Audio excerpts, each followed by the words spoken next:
ខ្ញុំបាទឈ្មោះសំអយមកពីខេត្តសៀមរាបកម្មវិធីហ្នឹងជួយដល់រាងកាយមាំមួនជំរុញឲ្យយើងមានការហាត់ប្រាណដើម្បីឲ្យបានសុខភាពល្អជំរុញយើងឲ្យមានកម្លាំងកាន់តែខ្លាំងឧបសគ្គមានការប្រកួតមានតែមួយទេដោយសារយើងធ្វើច្រើនរ៉េបទី1គឺយើងតោបកោដែកខាងនោះនិយាយទៅបកោដែកនេះបើសិនជាបងបានហាត់រាល់ថ្ងៃអត់មានអីជាផលលំបាកទេបើសិនជាបងអត់បានដែរហាត់ទៅជាផលលំបាកបងប៉ុន្តែយើងអត់អីទេយើងអាចធ្វើបានទី2លោតអន្លងជាងហើយទី3យើងលេងជាមួយដុំដៃ sport ហើយទី4គឺយើងនៅលូនខាងក្រោមនេះខ្ញុំគិតថាទឹកប្រាក់100លានរៀលហ្នឹងអាចផ្លាស់ប្ដូរខ្ញុំទី1ខ្ញុំអាចមានមុខរបរតូចមួយដើម្បីចិញ្ចឹមជីវិតគឺខ្ញុំអាចជួយដល់ក្រុមគ្រួសារខ្ញុំឲ្យបានជីវភាពធូរជាងនេះជឿជាក់ 100% នឹងអាចធ្វើបានបងណានឹងខ្លាចជាម្ចាស់ជើងឯកកម្លាំងគោជុល Red Bull Power ជាមួយនឹងទឹកប្រាក់100លានរៀល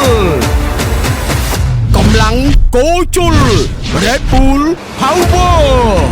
មានតែមួយគត់នៅ CTN